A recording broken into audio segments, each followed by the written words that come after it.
truck. Nasiraan yung sinusundan.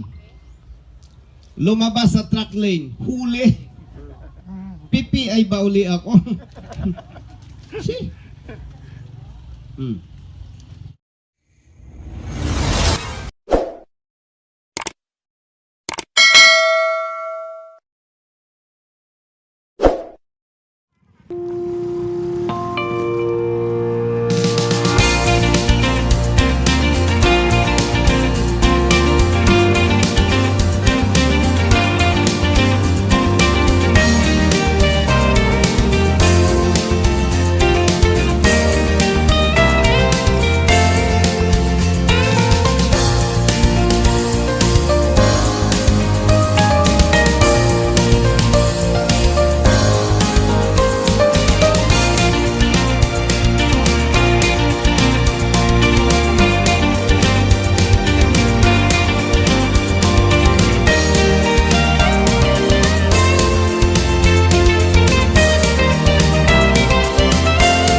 So ayun mga kasapot, pinapanood lang natin sa TV at saka sa YouTube. Andito na siya sa harapan natin. Ayan. I love it. Ayan si Daniel Busita. Yes, I love it.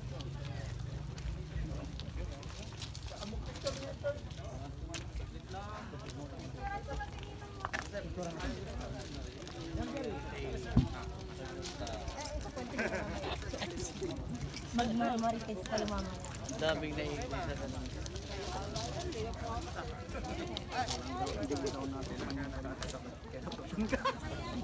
Natikman kung kailan naman ano, nakatikman ako. Oo, sabi ko na, dapat libot-libot sila. Alaminos chapter, dito po kayo. Para makilala kayo. Hello. Yung mga naging unang abala kung bakit nandito ngayon ang RSAP sa Alaminos. Okay? Dito po kayo. Yung mga hindi member ng RSAP, gusto ko dito kayo sa may bandang unahan. Mga RSAP, doon kayo sa likod. Sila ang special. Yung mga hindi pa RSAP. Okay? Dito po kayo, dito po kayo, dito po kayo. Kayo po ang aming special guest ngayon. Okay? Yan. Para mamaya makipag-picture taking kayo kay Colonel. Okay? Ano ang tama at mali? Ngayon yung pagkakataon ninyo na itanong kay Colonel, ha? Yung mga nakaranas na mahuli ng maling huli, pwede rin ninyo ngayon itanong kay Colonel kung alin ba at ano ang tama, ha? Huwag kayong mahiya, mamaya mag-o-open forum tayo. Sino ang hindi pa RSAP member dito? Okay, Madam Abik, salamat. Pero correction ha. Ayaw ko yung ano na panauhin pandangal, no? Sabi ko na, di ba nag-react? Di ba? Eh, yun nga pag-upo lang pagkakain, ayaw ko doon sa ano eh. Anong tawag doon? Oo, yung doon sa parang VIP, ano? Ayaw ko yun. At kapag na-invite tayo, ayaw ko yung nandun ako sa stage tapos nakatingala yung mga audience, no? Yung attendees. So, correction, madam, ha? Galit si, ano? Magagalit sa'yo si Lord. No? Kasi sa Panginoon, pantay-pantay tayo, ha? Walang pandangal, walang VIP, walang kernel. Actually, yung kernel na nakakabit sa pangalan ko, naging practice na lang yun eh. No?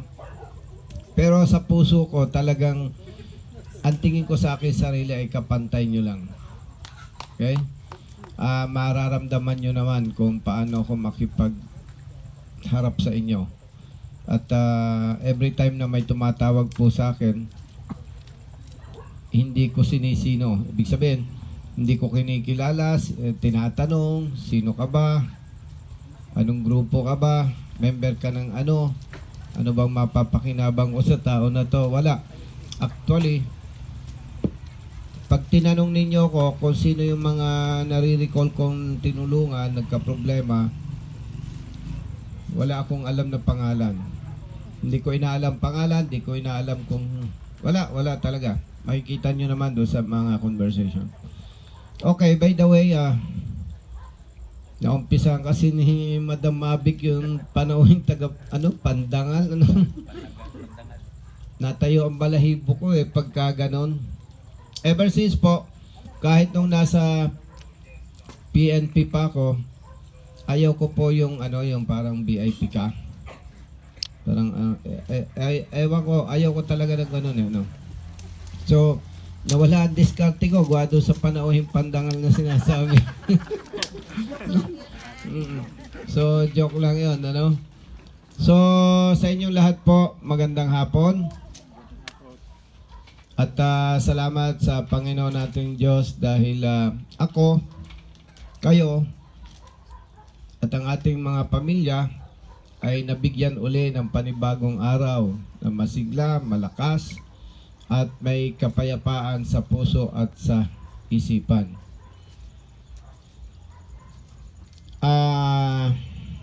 Napakabuti ng Panginoon. Dahil ang totoo po, akala natin hindi matutuloy yung meet and greet this afternoon. At yung seminar bukas sa La Union, akala ko hindi matutuloy. Kasi for your information, kahapon ng umaga, nalaman ko may warrant of arrest na naman ako sa tsinelas. Katawa-tawa, kasi nung nasa PNP ako, mas mabibigat yung mga problema Pero ngayon lang ako nakasuhan, tsinelas pa.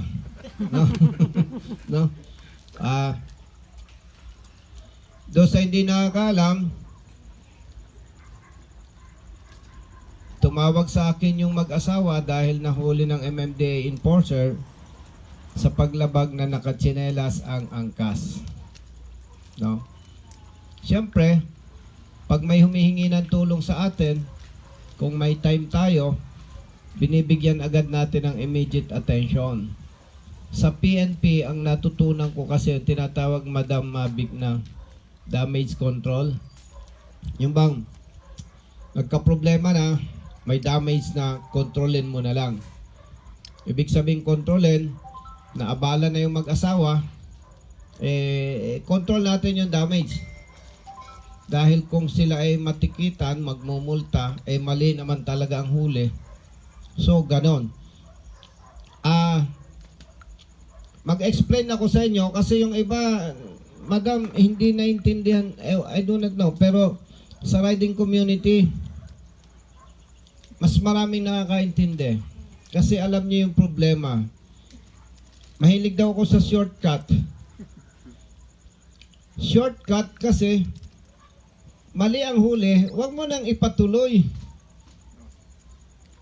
Di ba madalas nating madinig, i-contest mo na lang para may due process. Alam nyo, mga kapatid, more than 30 years ako sa public service. Usapang totoo, usapang pare-parehong Pilipino. Walang intensyon na manira ng sino man. Ang ibig ko sabihin, yung mga pinag-uusapan natin, Madam, hindi tayo dapat magkahiyaan, hindi natin dapat. Ang punto dito ay hindi natin sinasabi ito para may patutsadahan, may siraan o whatever. Pare-pareho tayong Pilipino. Sinasabi ko yung mga sinasabi ko po, kaya kong tayuan at kaya kong patunayan.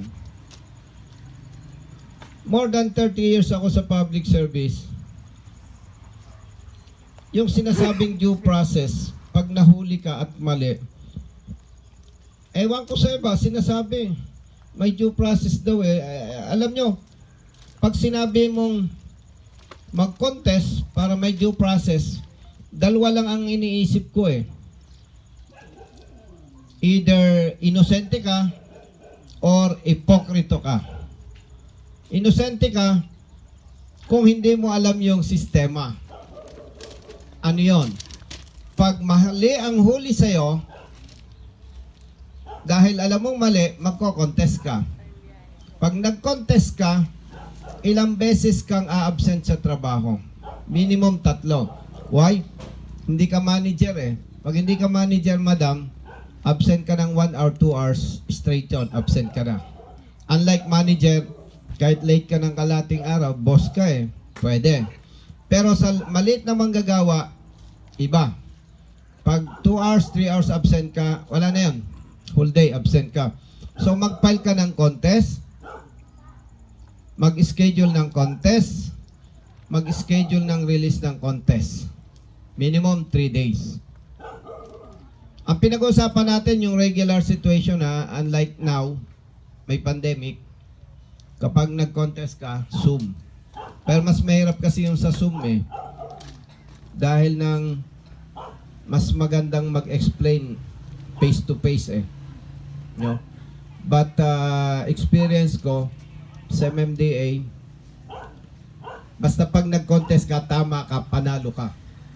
Ang problema lang talaga, madam, ilang beses kang absent, kung 500 pesos per day, 1.5. Yung stress, abala, gastos, siyempre nabubuisit ka dahil alam mong biktima ka ng maling pagpapatupad, presyohan mo na lang ng 500. So, ang nawawala sa'yo, 2,000 pesos. Ayaw mong bayaran yung multa na 500 kasi alam mong mali. Okay? Pag nag-contest ka, sa experience ko sa MMDA, basta tama ka, panalo ka. Iba sa LTO, kahit tama ka, solo kang magko-contest, sa karanasan natin, lalong-lalo na sa La Union, 2 beses, tama ang rider, 2 beses, talo. 2 beses, humingi ng tulong sa atin, panalo. Yun ang pagkakaiba sa experience ko sa MMDA and LTO. Now, say, 2,000 ang danyo sa'yo. Nanalo ka sa contest. Kansilado ang huli. Hindi babayaran ang danyos. Hindi pinapanagot ang enforcer na nagkasala. So, kung 2,000 ang danyo sa'yo, may prinsipyo ka, ayaw mong magbayad sa maling huli, 500 ang nilabanan mo, 2,000 ang nawala sa'yo. Oh. Tanungin ko kayo, may nakita yung due process? Meron? Wala? Wala. Ano yan? Palusot lang yan eh. I-contest mo. Si Busita mahilig sa shortcut, hindi naniniwala sa due process.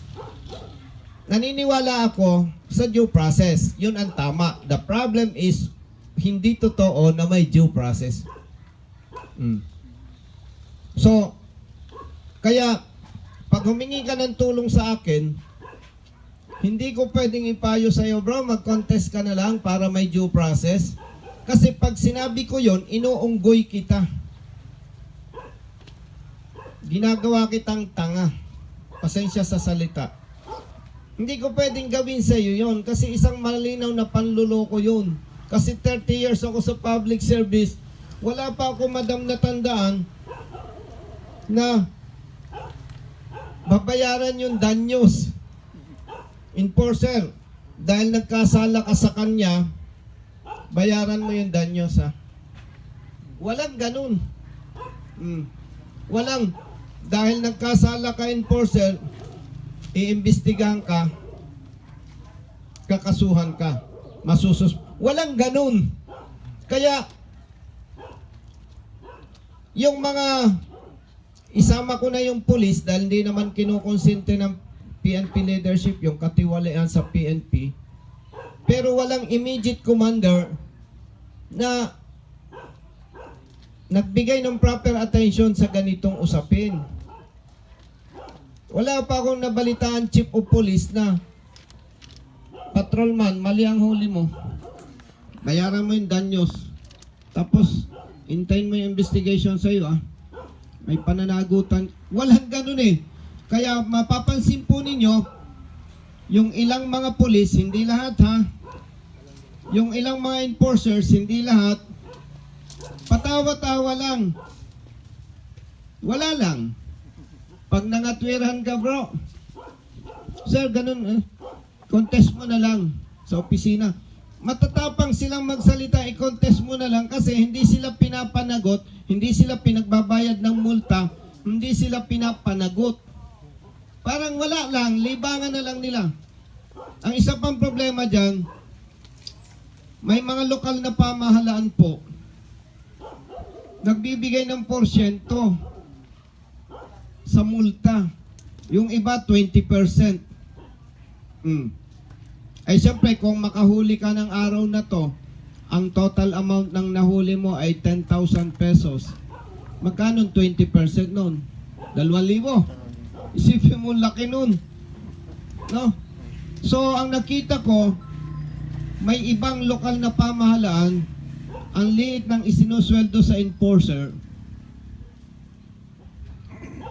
doon na lang pinapalaki sa porsyento. So, ang nasasacrifice, motorista. So, again, walang due process. Totoo yan. Walang due process. Yung sinasabing i-contest mo, para may due process, wala.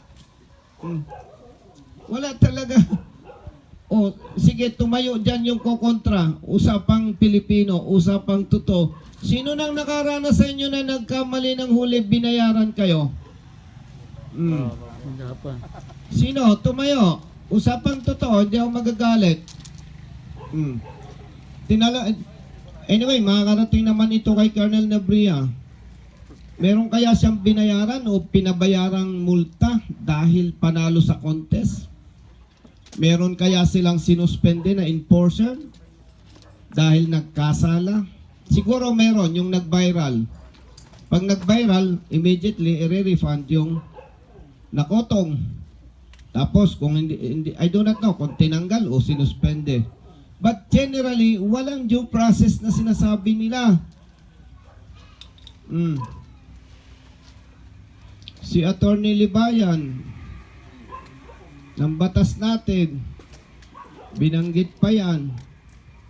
Pasensya, Attorney Libayan, hindi mo kasi alam yung totoong nangyayari. Kaya pati siya sinasabi, mali ako daw, hindi raw ako naniniwala sa due process. Hindi raw pwede yun. So hindi alam ni Attorney Libayan yung nangyayari. Yung totoong nangyayari. No? Pati si dating pulis na si Jobit Moya, dapat daw talaga may due process. Totoo naman, dapat may due process. But the problem is, hindi totoong may due process. No? So, yun, in-explain ko sa inyo kasi baka naloloko din kayo doon sa sinasabing due process. Wala. Maganda talaga kung may due process. Kasi kung sasabihin mong, mali yan, dapat wala na, shortcut na lang. Kung may due process na nangyayari, yun na talaga ang the best. Idaan sa contest para yung danyos masingil sa enforcer o sa pulis at mapanagot ang nagkasala. Yun ang totoo. Okay? So, yun po, sa mga hindi ko pa nakaharap, for your information, nagsimula ang ating advocacy since 2006. Nung ma-assign po ako sa Highway Patrol Group, nakita ko libo-libo ang namamatay sa road crosses, above 60% tatay-nanay. At bilang isang anak mahirap, alam ko malaki ang epekto sa pamilya kapag namatay ang tatay o nanay. Agree, disagree? Agree, disagree? Agree. Mabuti, kasi pag meron diyang kumontra, ang tawag sa'yo, B.O.B.O. Guwapo. Diba? Hindi naman mahirap intindihin yun. Ordinaryo ng pamilya, namatay pa yung tatay. What will happen? Hindi siguradong kakain. By the way, hindi natin hinahamak ang kababaihan. But the point there is, dapat tandem yung tatay-nanay. Okay? So, pag namatay ang tatay o nanay, ang unang experience, mararanasan ng mga anak ng pamilya is walang katiyakan nakakain sila 3 times a day. Second, walang katiyakan na mapapag-aral ang mga anak.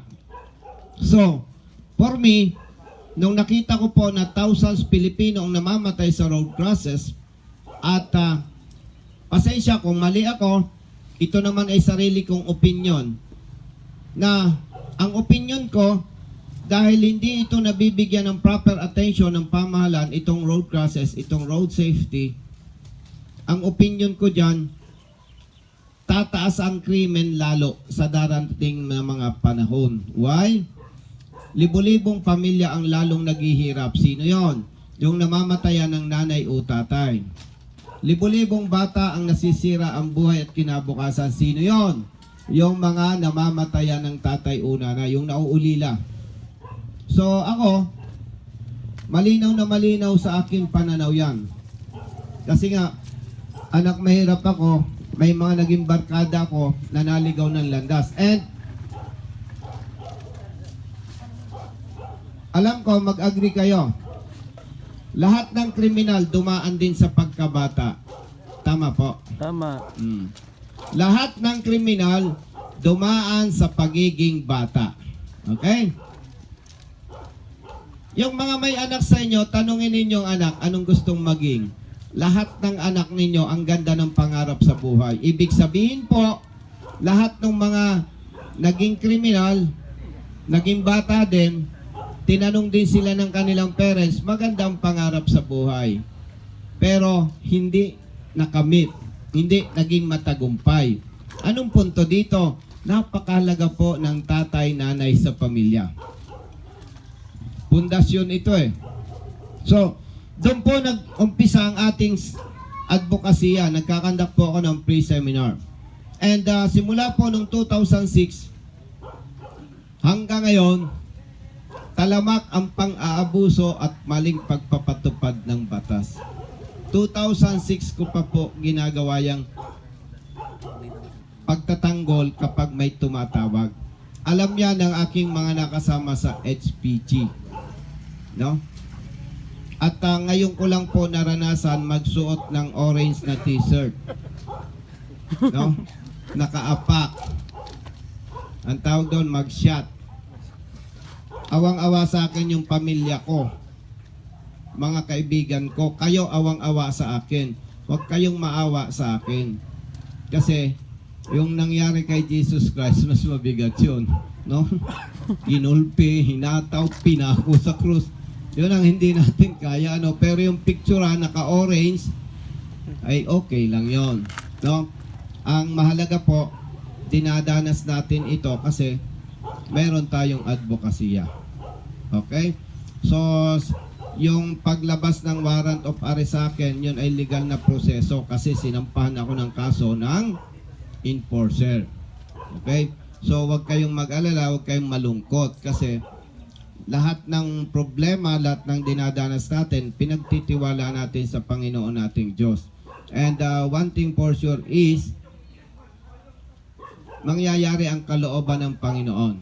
Kung ano man ang magiging hatol ng korte, naniniwala ako, yun ay kalooban ng Panginoon nating Diyos.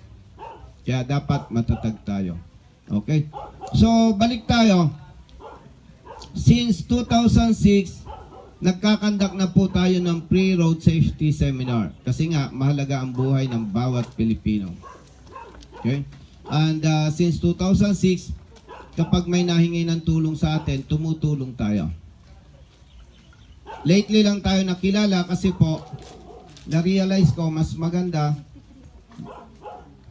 i-upload ko sa social media. Para yung mga kapatid natin, lalong-lalo na sa Visayas and Mindanao, mapanood nila, malalaman nila, ito pala yung tamang pagpapatupad, ito pala mali. Yun lang ang purpose ko. Kaya kung mapapansin po ninyo, kapag palpak ang pulis, palpak ang enforcer, hindi ko inilalabas ang mukha at ang pangalan. Pero pag maganda ang ginawa ng LTO official o ng pulis, nilalantad ko talaga yung pangalan. Okay? So,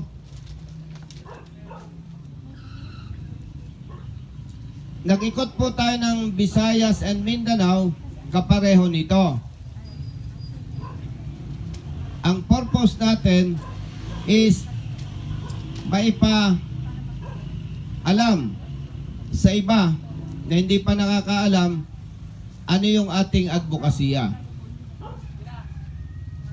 Number 2, gusto kong ipaalam sa inyo na totoo po na binuo natin ang Rider Safety Advocates of the Philippines hindi para sa politika.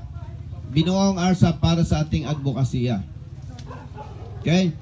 Magtatanong kayo, Colonel, bakit nominado ka ng One Rider Party List? Ganito po yan mga kapatid. One time na-realize ko, minuto, araw-araw, gabi-gabi, nandyan yung mga kasama ko, hindi ako pwedeng magsinungaling. May tumatawag, biktima ng pang-aabuso. Siguro yung matalino sa inyo, magsasabing, parang sinungaling si Colonel kasi yun namang ina-upload niya sa social media, pa isa-isa lang. Siguro, once a month, twice a month. Kasi po, ako nag-e-edit. Bakit ako? Pag tumawag kasi yung isang driver o rider, mag-uusap kami mga 30 minutes. Sige bro, punta ka sa LTO, mag-uusap kami 20 minutes. Pababalikin the following day. So sometimes, bago ma-resolve yung isang issue, isang problema, 2 hours, 3 hours. Pag pinagsama-sama mo, siyempre, dahil kita ko yung problema, ako nag-e-edit. Para yung gusto kong maiparating sa publiko, maiparating ko. Imagine kung ang bago na-resolve, kapatid, yung issue, 2.5 hours. Manunood ka ba ng video ko? 2.5 hours? Di ba? So ilalagay ko lang doon yung mahalaga. Kaya ako po ang nag-e-edit. Nandyan yung mga witness yan. Si Brother Terwin, sumasagot din yan. Si Brother Justin. Si Brother Matt. Minuto, araw-araw yan. Gabi-gabi may naka-duty sa opisina. 24/7. Pag may tumawag, kaya nilang payuhan, kaya nilang i-resolve, sila nang bahala. Pag malaki ang problema, hindi nila kayang i-resolve, i-connect sa akin. Ang tawag daw doon, conference call. Now, nung na-realize ko po, minuto, araw-araw, gabi-gabi, may umiiyak, may humingin tulong. At ito po ang sabi ko sa akin sarili. Colonel Busita, paano pagtanda mo? Hindi mo na kayang magmotorsiklo. Hindi mo na kayang mag-explain sa police o enforcer. Hindi mo na kayang makipag-usap sa LTO official. Mahina ka na. Amoy lupa ka na. Tatawanan na lang ako ng tiwali. Sabi ko, pag nangyari yun, yung palang ating advokasya ngayon, madam, temporary lang. Nasusundan po ninyo? Opo. Pagtanda ko, wala na akong kakayahan, tatawanan na lang ako ng tiwali at abusado, tapos na ang advokasya natin. Si Madam Mavic, napakasipag. Si Sir Mike. Tatanda din yan. Nakadalawa ka na sa akin kanina. Di ba? Oh. Ibig sabihin po, kung tayo ay mananatili sa ganitong sistema ng ating advokasya, pagtanda ko, lalo pa kapag namatay na ako, tapos na ang advokasya natin. Ang mangyayari, temporary lang ito, madam. Kaya sabi ko po sa aking pamilya, kahit kay madam, madam, tatakbo ko sa politika, manalo matalo. Ang binala ko po, senador. Bakit? Ang daming requirements sa party list. Sobra. Ang hirap. Para kang nag-a-apply sa... Sobrang hirap. Hindi ko naikwento sa inyo kung ba't sobrang hirap. Samantalang sa senador, as long as na wala kang kaso, Filipino citizen ka, na-comply mo yon, ga-apply ka, kandidato ka na. Pero, ako naman ay hindi hamang na mas matanda sa inyo, mas lamang akong mag-isip. Kaya nung may nag-invite, 6 na party list, may nag-invite sa akin na isa, samahan ko sila, kapareho ng ating advokasya, tinanggap ko, one rider party list. Kasi, kumpara sa pagiging senador, ang tatakbuhin mo, and party list, kumbaga, mas nakakalamang na mananalo tayo. Kasi, ramdam ng riding community, ramdam ng mga motorista yung problema.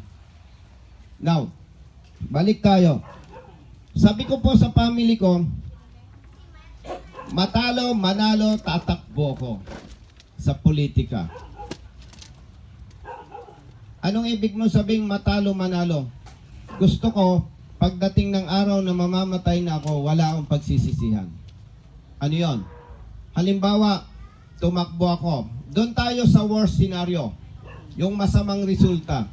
Tumakbo ako, talo. Pagdating ng araw na nakita kong talamak pa rin ang pang-abuso, ngingiti lang ako. Sinubukan ko. Hindi tayo nanalo. Nakangiti lang.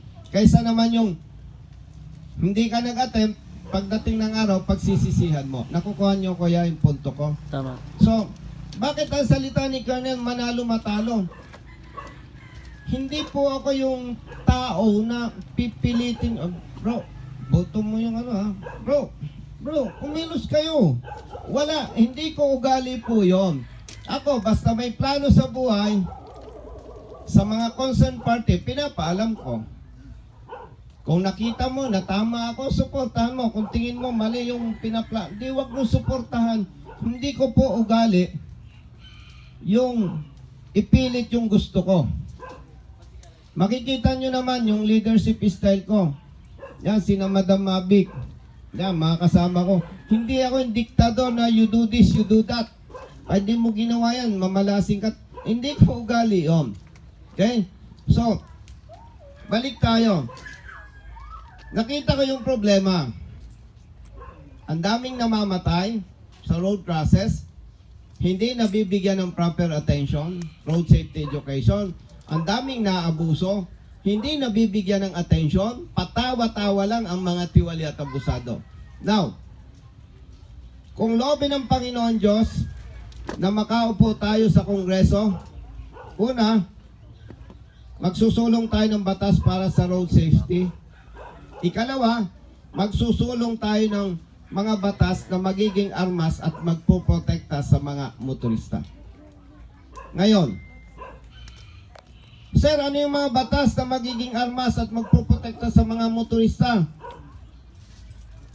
Simula 2006 hanggang ngayon, madam, halos memorize ko na yung problema dinadanas ng mga riders, ng mga truck drivers. Halos lahat, alam ko na yan. Pag kinuwento ko sa inyo, dinitalye kahit inaantok ako, kahit pikit ako, kausapin mo ko, ma-explain ko sa iyo yung problema, ma-explain ko sa iyo ano ang atake para ma-resolve ang problema. Now, kung ang mga isusulong nating batas ay ibabase sa mga problema dinadanas ng mga motorista, mga kapatid,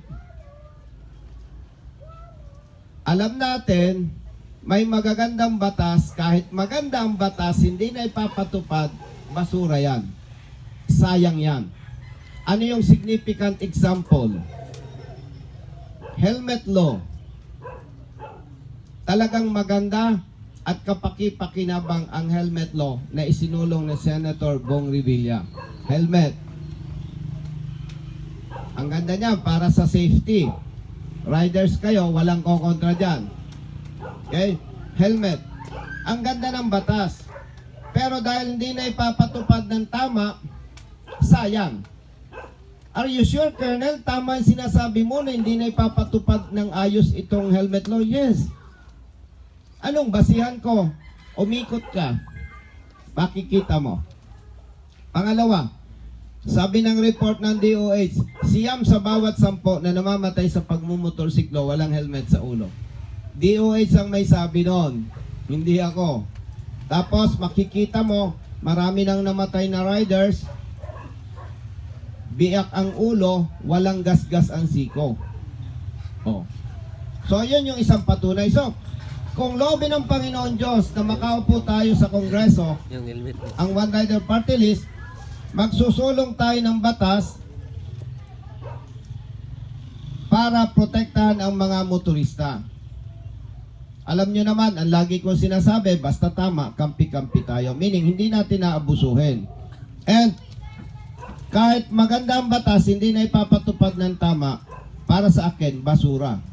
Now, kung may batas na po, ano yung pwede natin gawin para maging payapa ang buhay ng mga motorista? Gusto ko malinaw sa inyo para makita ninyo kung tama ako, suportahan ninyo ang One Rider Party List.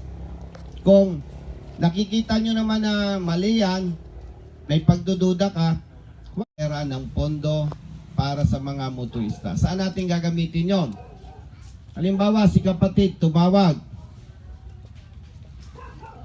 Nakita natin, mali ang huli. Para mas madali tayong magkaintindihan, yung totohanan ng example. Tumawag siya, nahuli ng LTO enforcer. Ang sabi, expired ang rehistro, pero hindi naman. Magkanong multa? 12,000 pesos. Bibigyan natin siya ng 12,000 pesos. Colonel, para saan yon? Ay mali na nga ang huli. Bakit bibigyan mo pa? Para magkaroon siya ng resibo. Ibig sabihin, ORCR, ticket, resibo. Binayaran natin siya 12,000 pesos. Anong kasunod na ipoprovide ko sa kanya? Lawyer, abogado. Para saan? Magsasampa ng kaso. Kasi po, ang nakikita kong susupi lamang sa tiwali, abusado at hindi marunong magpatupad ng batas, ang nakikita kong susupi lamang dyan ay kaso, batas, tatapatan ng batas. Sa ganung pamamaraan, unti-unti nating masusupil ang mga tiwali, abusado at hindi marunong magpatupad ng batas. Yun lamang po ang alam ko. Kapag nagawa natin yon, magiging payapa ang buhay ng motorista sa iba't ibang lugar ng ating bansa. Masakit po kasi nagsisikap na mabuhay ng marangal, inaabuso. Sa Naga, motorista,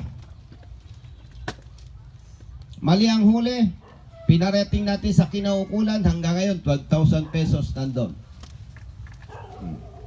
Yung mga nabibiktima sa kamay nilaan ng mga truck drivers. So kung ikukwento ko sa inyo, napakahaba sayang yung oras ninyo. Basta ang masasabi ko, talamak ang pang-aabuso at maling pagpapatupad ng batas. So, kung loobin ng Panginoon Diyos na makaupo ang One Rider Party List sa Kongreso, makakapagsulong tayo ng batas para sa road safety and protection of motorists. Kapag nangyari yon, mananatili, may batas na isusulong ang One Rider Party List, ang RSAP. By the way, speaking of RSAP, sa mga hindi members ng RSAP, huwag kayong mag-iisip na parang inihiwalay namin kayo. Sa RSAP naman, madam, walang pinipili. Humingi ka ng tulong, tutulungan ka. Ikaw man ay tricycle driver, truck driver, jeepney driver, hindi ka tatanggihan. Kung bakit lang binabanggit natin ang RSAP, syempre dapat may tumatayong organization. So, kung makaupo sa Kongreso ang One Rider Party List, magsusulong ng batas para sa road safety and protection of motorists. And ang RSAP ay mananatiling advocates bilang RSAP, bilang sumbungan. Ito yung magiging daan para kung may problema ka, naabuso ka, doon ka magsusumbong. Para yun ang maglalantay ng pera, pondo, para ipagtanggol ka. Alinsunod sa batas. No? Hindi naman yung gusto natin, madam. Kailangan alinsunod sa batas. So, pag nangyari na yon, may batas, may sumbungan, may aaksyon. Pagdating ng araw, idadamay ko na kayo ni Sir Mike, ni NP, ni Madam Mavic. Pagdating ng araw na mauna naman ako sa inyo. Huwag na kayong malungkot. Ganyan talaga ang buhay. Tanggapin natin ang katotohanan. Pag nakaupo ang One Rider Party List sa Kongreso, may batas, andyan ang RSAP, sumbungan. Darating ang araw, matanda na kami. Wala nang kakayahan.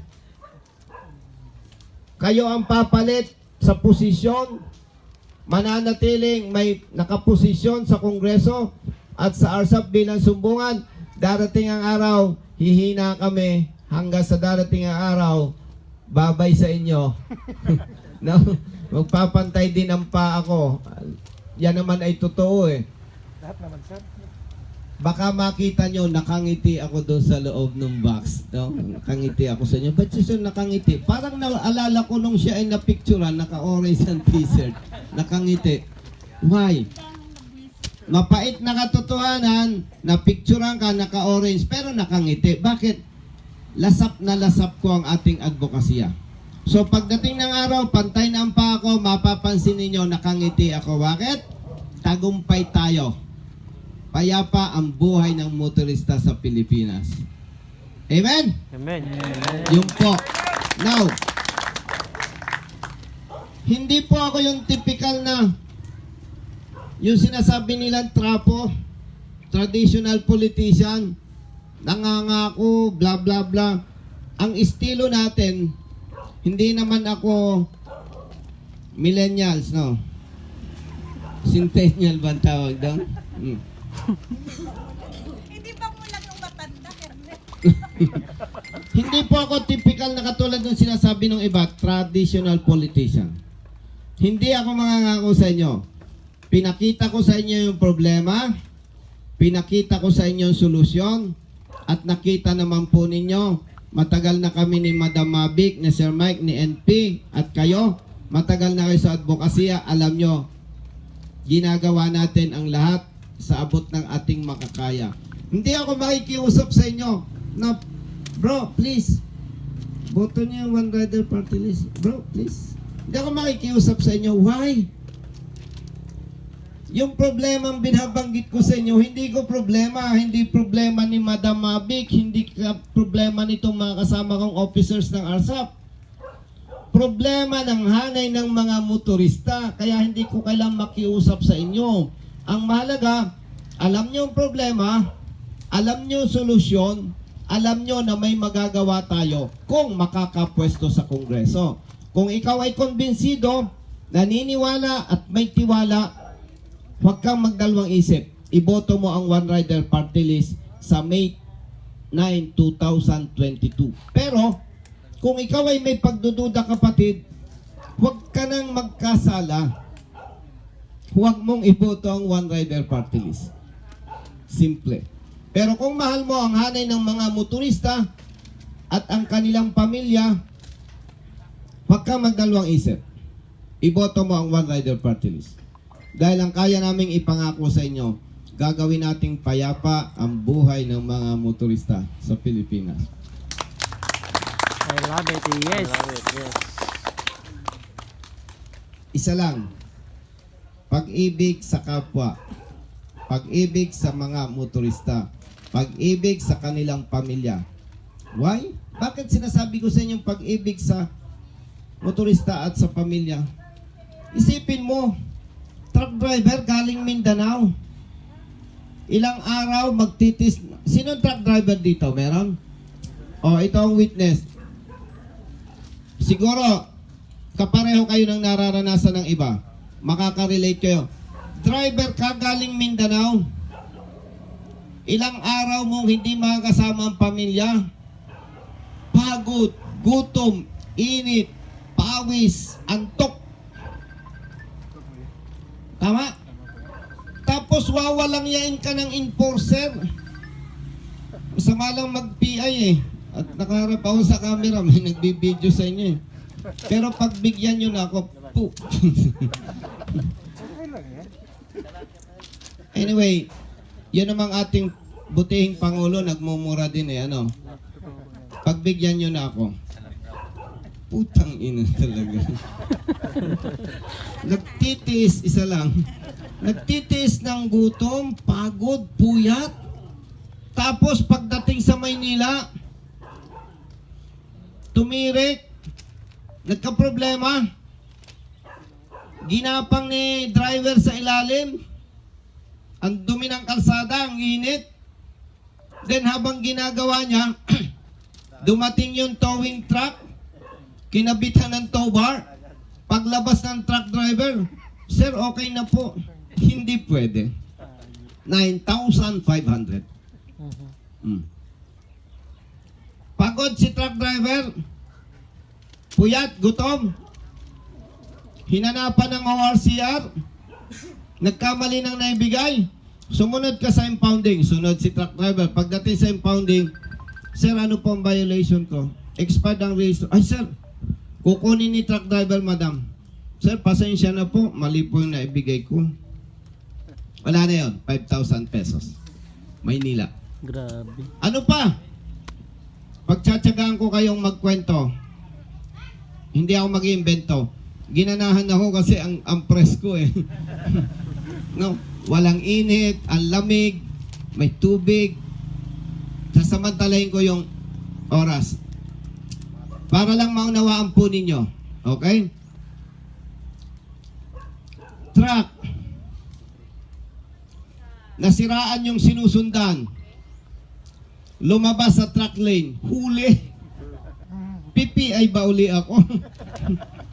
See?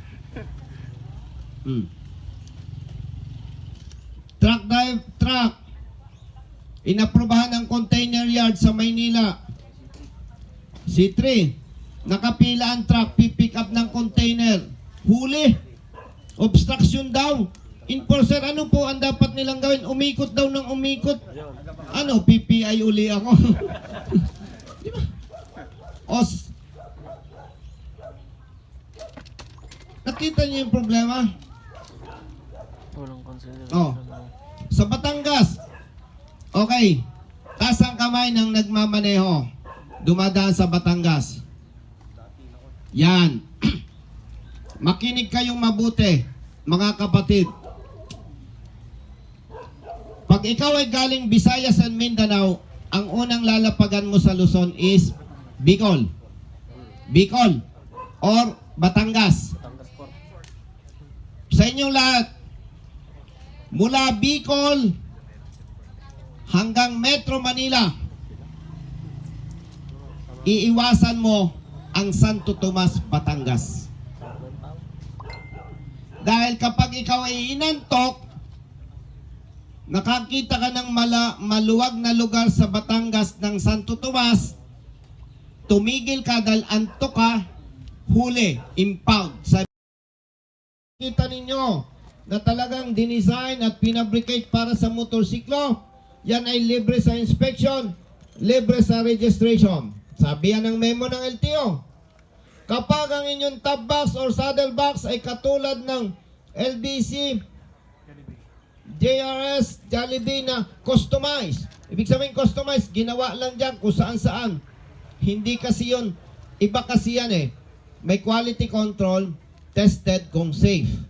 Kaya tama yung memo ng LTO. Pero sabi doon, kapag ang iyong box ay customized, dapat ipa-inspect at ipa-rehistro sa LTO.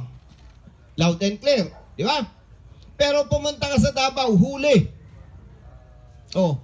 So yun yung isang problema. May memo ang LTO, pero sa Davao, hindi sinusunod. Lady Rider, security guard, no isang araw, may tumawag na naman sa akin. Nakita niyo yung problema? Sabi ng national law, basta sumakay ka sa motorsiklo, dapat may helmet. Yes, tama yon. Sabi ng ibang lokal na pamalan, hindi pwede, bawal yung helmet. Nakuha nyo? I don't know kung na-encounter nyo yung isang insidente. Yung rider, naka-helmet. Nahuli ng local enforcer. May helmet ka, bawal yan, tinikitan. Kasi naka-helmet. Tinikita ng local enforcer. So sabi ng rider, nako, bawal pala. So hindi na niya sinuot. Yung araw din yun, nahuli naman ng LTO. Wala kang helmet. Nakita niyo yung problema? So, mga kapatid, ikinukwento ko ito sa inyo at ito na may totoo, hindi ako pwedeng mag-imbento. Kasi pag nag-imbento ako, nalaman nyo, masisira, hindi kayo magtitiwala sa akin. Totoo lahat yan. So, nabanggit ko lamang po yan para maging malinaw sa inyo, talagang may problema. No? Marami tayong problema. Pag nag-usap tayo sa problema, kunin ko lang yung files. Nako, ang daming oras na mauubos sa ating pag-uusap. Okay? So, malinaw na sa'yo, yung decibels, may problema talaga tayo doon. Nagbabanggaan yung lokal na pamahalaan at ang LTO. Katulad ng auxiliary lights, may guidelines ng LTO, pero there are police officers and local enforcers na mali ang panghuhuli. Ang maganda lamang, eto, bantayan nyo. Taas ang kamay ng nagpe-Facebook, taas. Yan. Nakita ninyo yung lumabas na nagagalit si General Marbil, yung director ng HPG. Nagagalit siya doon sa magulo at mali-maling panguhuli. Yon. Si General Marbil, nakasama ko yan noong assign ako sa NCR. Magaling na opisyal yan. Galit yan sa pagago-gago. Galit yan sa tiwali. Eh siya yung HPG director ngayon. Alam nyo yung kinagagalit niya? Bakit rider lang ang inuhuli ninyo? Oh, bakit tricycle driver lang?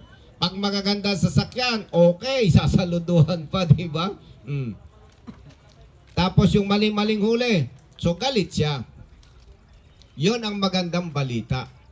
Ibig sabihin, basta tama ang auxiliary lights mo, hinuli ka ng HPG, video at picture.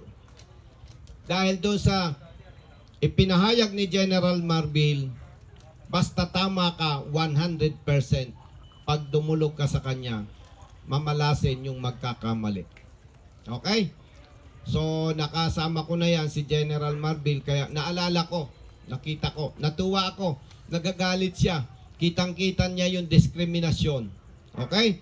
So, maswerte ang riding community ngayon and other motorists. Hindi na pwede yung katiwalian at pang-abuso na katulad ng mga nangyari dito sa panghuhuli ng HPG. At paglilinaw, kung may mali sa panghuhuli ng HPG, hindi ang ibig sabihin, mali-mali sila.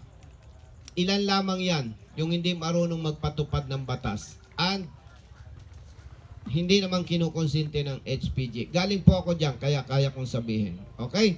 So, yan ang maganda impormasyon. Hindi papayagan ng director ng HPG ni General Marbil ang maling panghuhuli ng kanilang hanay. Okay? So, protektado kayo. Any question? Sino ang presidente mo, sir? Ang tanong ni kapatid, sino ang presidente ko? Gusto nyo ba sabihin ko? Sige! Taas ang kamay, gustong magsabi. Hindi ko sasabihin. Bakit? Ba't di ko sasabihin? Eh yung iba, hindi tumas kamay, di kontra yun. Di ba? Mamaya, ibubulong ko kay madam. Sa kanya ninyo itanong.